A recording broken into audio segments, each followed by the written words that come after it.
What do we want? Justice! When do we want it? Now! What do we want? Justice! When do we want it? Now! What do we want? Justice!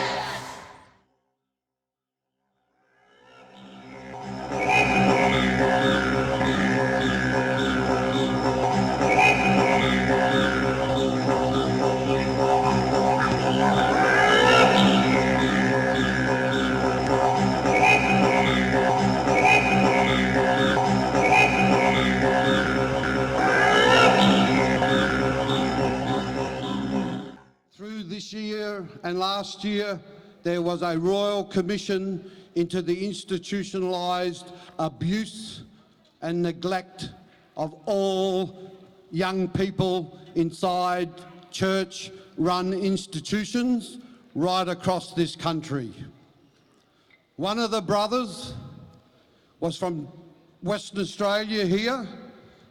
He was in charge of Bindoon, and he was also many times had travelled in and throughout Clontarf, and he set up the Tardan mission that was exclusively where young Aboriginal people went. The Catholic Church, many years ago, actually made a statue of Father Keynote. During the first redress program that compensated people for the abuse, neglect, which included child sexual abuse, was through the West Australian Redress Scheme. And there were hundreds and hundreds of stories that were told of how this one man had molested, raped and brutalised many of the young people inside both Clontarf and Bindoon and Tardan. They made a statue of this so-called father, and the only time that they ever did out of sainthood. Every statue that the Catholic Church has are of people to whom have created, as they say, miracles and are known as saints.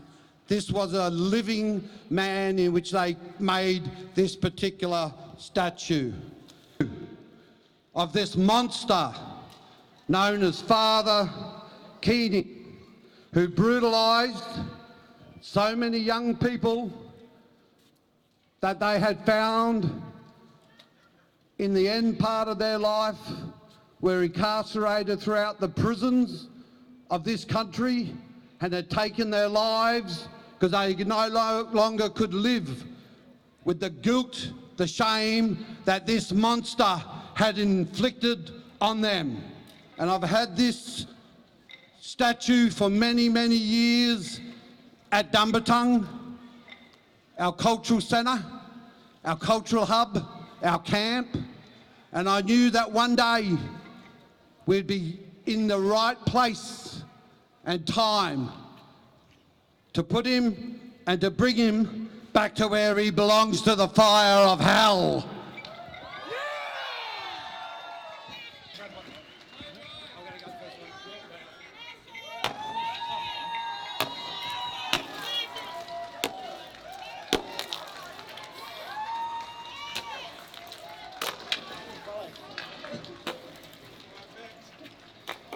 Done him!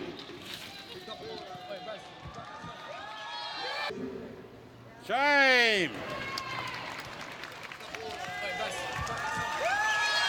To the hell with the institutional rape and the molestation that caused the end result of the loss of life amongst many, many thousands of young people who were brought in from overseas, from England, Ireland, Malta, and that they ended their life because of this piece of trash.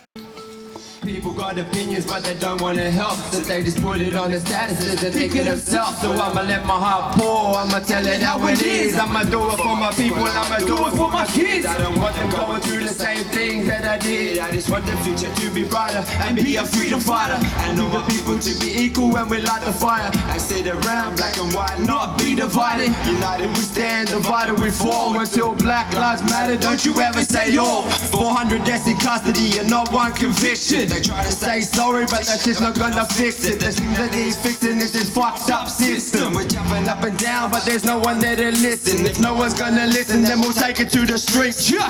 Always was, always will be. Who's ready? Always was, always will be. Sing it. Always was, always will be. Sing it. Always was, Always will be. Aboriginal land. Let's go again, yeah. Always was, Always will be. sing it. Always was, Always will be. louder. Always was.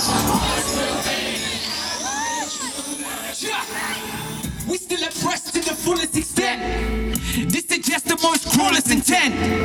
If you choose to express or vent, you're met with hostility, a bullet to the head, blah, and that's death. Cease to exist, left deep in the ditch. This is evil as shit. My people are sick, but these evilest pricks playing politics with our lives. We are the kings and the queens of our country. You can't tell me that my mama doesn't love me. They still stealing kids. DCP, man, that's real as shit. We're so fucking conditioned that it feels legit. They take away tradition and they fill it with religious shit. Tricks the kids to think it's legit. I'm just saying they got all our people praying while our ancestors laying in a ditch. Shit, you ready? Always was, always will be. Always was, always will be. Always was, always will be. Aboriginal land. Let's go. Hey, always was, always will be. Always was, always will be. Always was, always will be. Aboriginal land. Always was.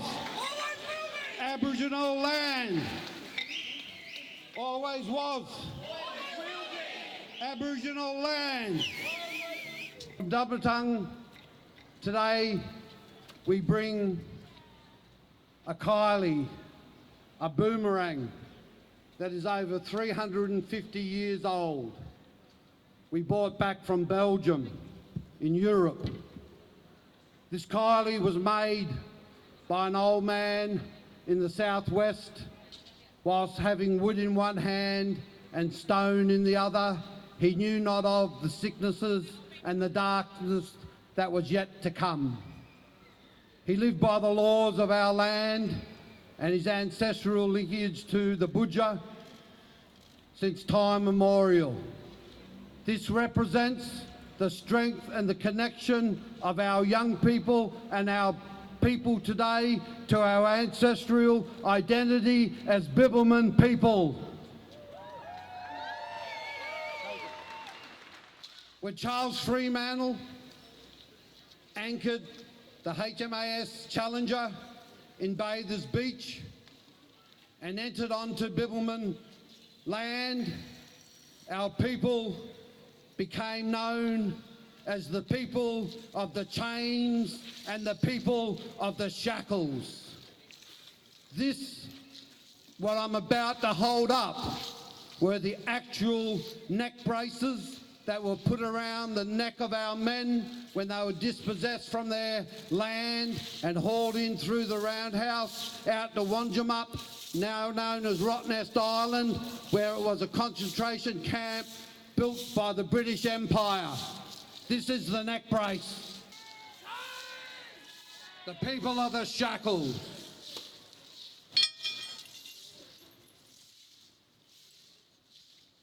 Our people were enslaved into this, the ball and chain.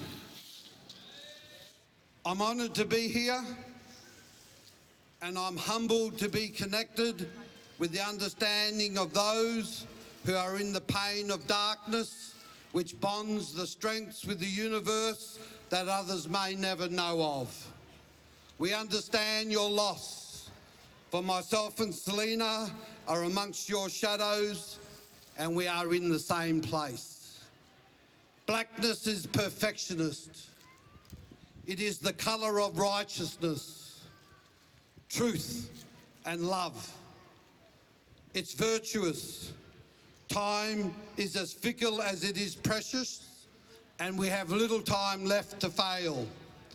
If it's one thing that emerges from this National Day of Protest that will give evidence to its worth, will be that we as people assert enough political will and power to enforce the government, to dissipate the mandatory law of the 3 strikes and you're in for 2 years or 12 months for juveniles. This law must be immediately revoked and disengaged from the judiciary laws forever.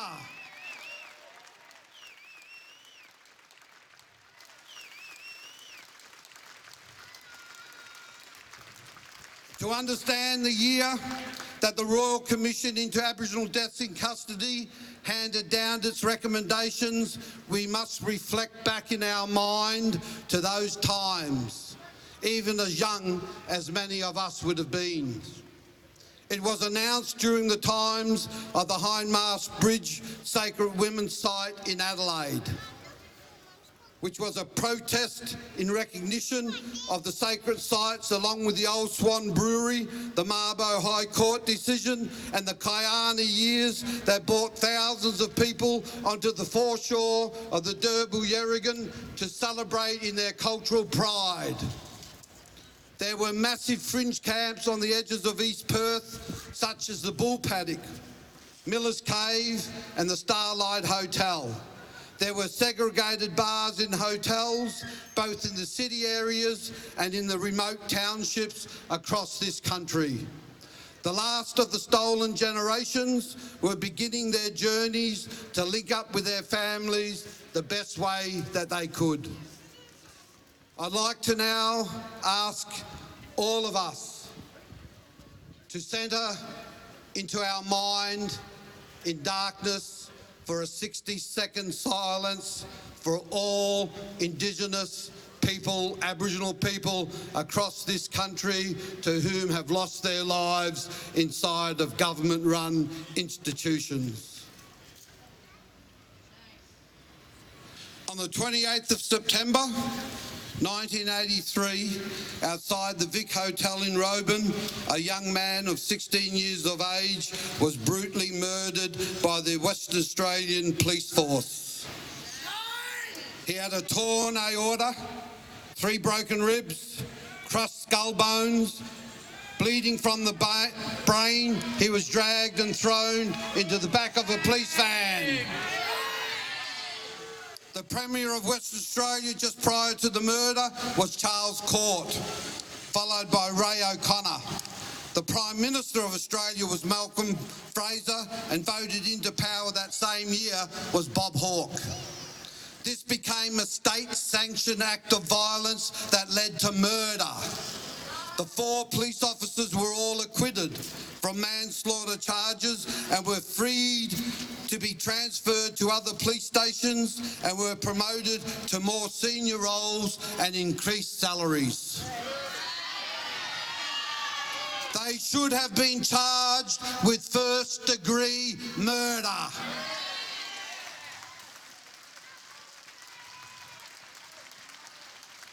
Following massive community activism by the Aboriginal Deaths in Custody Watch Committee in Sydney, the Black Action Group in Perth and other black groups throughout Australia that rallied and fought hard on the streets to have our voice heard, the federal government on the 10th of August 1987 announced the Royal Commission into Aboriginal Deaths in Custody. It reviewed deaths over the previous 10 years.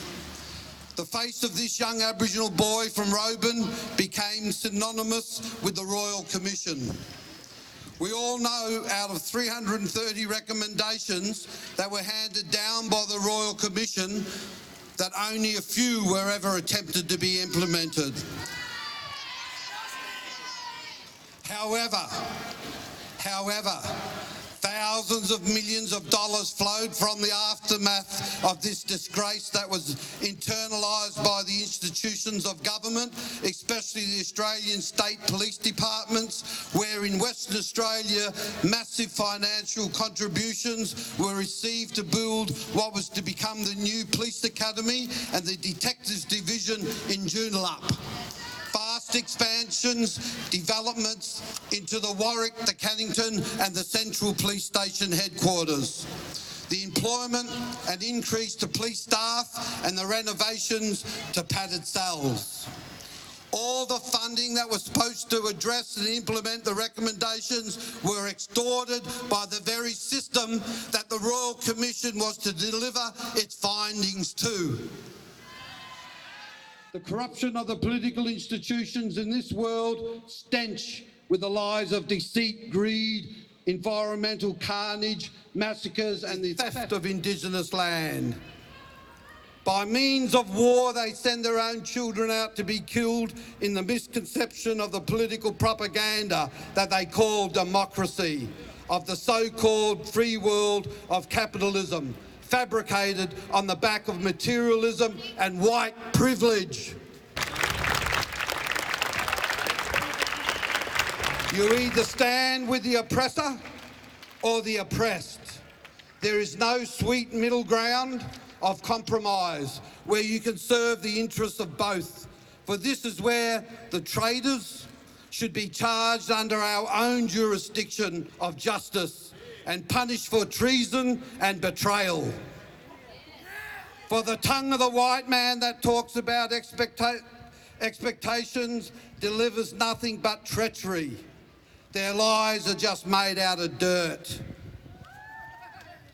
The British Empire, under the colonial process of Australia, massacred our people, kidnapped our children, trafficked in Aboriginal human slavery, stole our lands and should be charged under the international courts of war crimes and brought to justice for the crimes of genocide. What do we want? When do we want it? What do we want? When do we want it? What do we want? When do we want it? What do we want? When do we want it?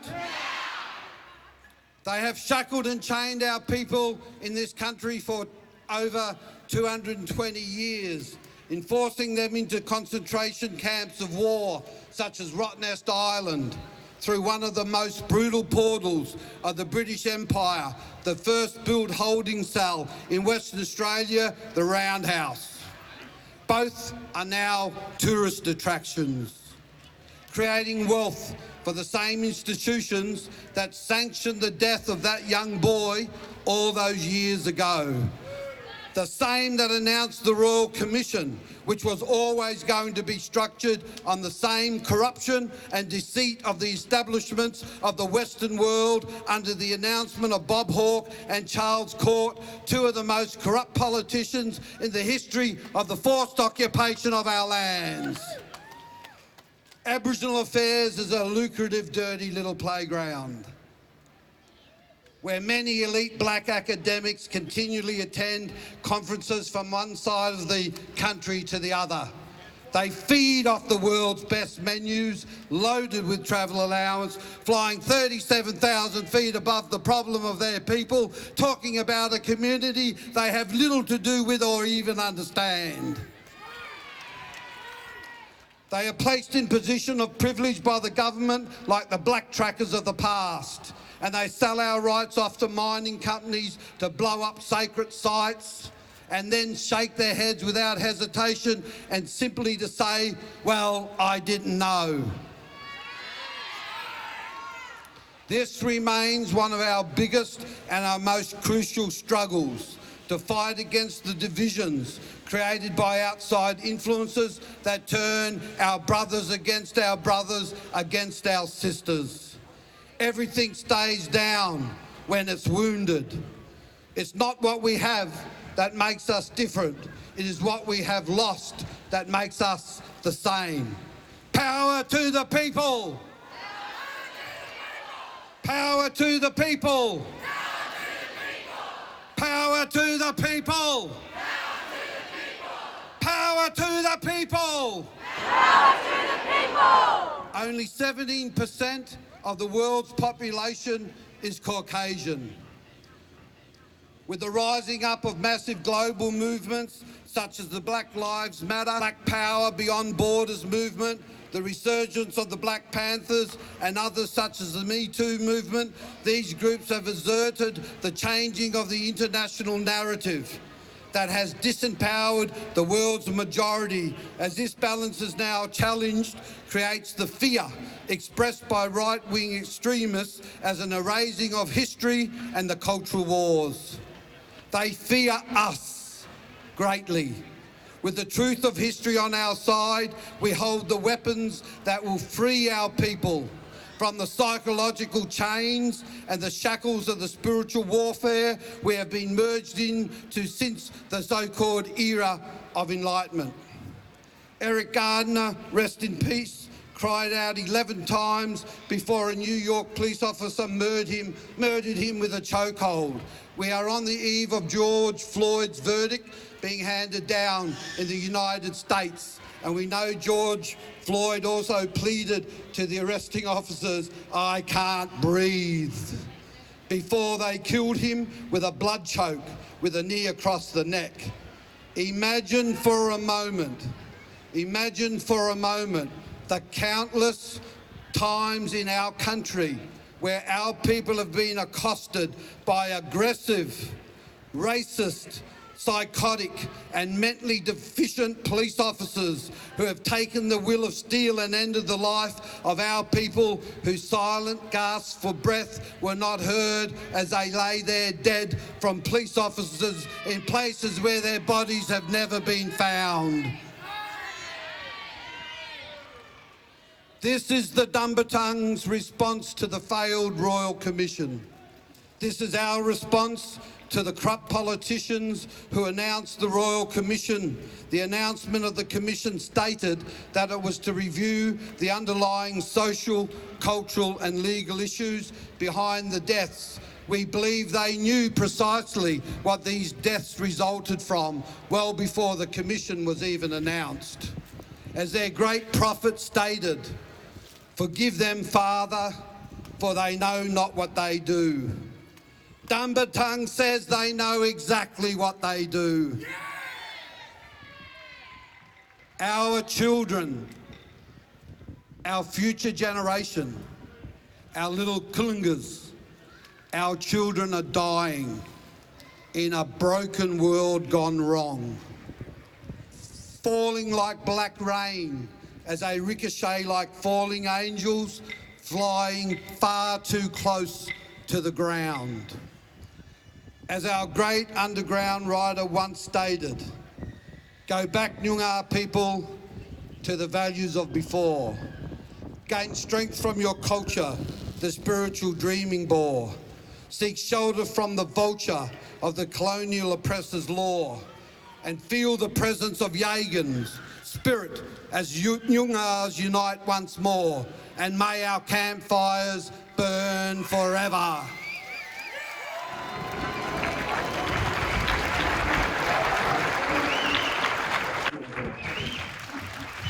Go back, Noongar people, to the values of before. Gain strength Thank you, from Brother your Robert, culture, for your strong the words spiritual there. dreaming bore. Always strong and standing up for our people wherever you go, Brother Robert. I would like to acknowledge someone who is very special to me before the rally starts. I would like to acknowledge Robert's beautiful wife, Selina. Selina has been there for everyone, the young people, everyone. And I would like to acknowledge a strong Balladong Bibbleman Yoga, Miss Selina Edgington, for all the work she has done behind the scenes for our grieving processes and the emotional and physical support that she has given to us Aboriginal women. Good on you, Selina Edgington, we love you. We listen to the stories as the elders again explain how your culture flourished before the Europeans came. Find why it's important, strength must never wane. For new guys need the spiritual like dry land needs rain. See contemporary, traditional come together on stage. Guitars weak, drummers thumping in anguish rage. Hurt, fear, frustration, escape the poet's cage. While haunting digits echo deep from a forgotten age. Observe the women dancing and weaving to sing a song. Histories, mysteries, from whence your soul belongs. Forget urban landscapes, go back to where you were strong. Search for hidden answers from which your spirit longs. Hear rhythmic black performance cause vast crowds to sway. Soulful mesmic lyrics put broken hearts on display. But words of hope and freedom offered a brand new day. As daylight kisses darkness, children laugh, dance and play. A means to survive, from which Noongar strive. Our culture on display, celebrating indigenous way. A means to survive, sing it. From which Noongar strive. Our culture on display, celebrating indigenous way. Yeah, hey yo, we been through the worst, still we soldier on. Still the coach is strong, peace to my brothers, still holding on. Stay staunch when you told you wrong. Pretty mad if you roll along. We need more love for all of the brothers up in the forefront. Showing us how we should war love, it's all love. If you want more cuz they see the peeps. We speak in peace, but we need release. Believe in me, I've seen the streets, but I know there's a better way for my brothers now. Keeping family bond strong and our cousins round, cause I'm proud that you a family man. You done a lot more than your family can, and that's the kind of stuff that will warm my heart. You gotta show us strength and unity when we're torn apart. All we need to really do is form a start. Knowledge is where I fall apart. I saw the spark, a means to survive, from which Noongar strive. Our culture on display, celebrating indigenous way. A means to survive, from which Noongar strive. Our culture on display, celebrating indigenous way. To the Noongs down south, straight holding it down, making the man proud when he kick it with crowd. To the Yamajis up north, they my brothers of course, keeping the culture strong and collect from the source. To the Wongas out mid, straight living up off the grid. I ain't been there in a minute, but I'll visit with kids. And to the Curries out east, my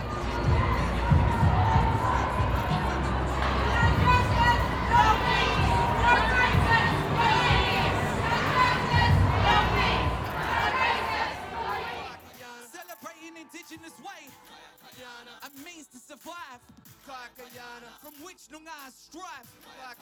Our culture on display, celebrating indigenous way. Put your fist in the air. Everyone put your fist in the air. May our campfires burn forever.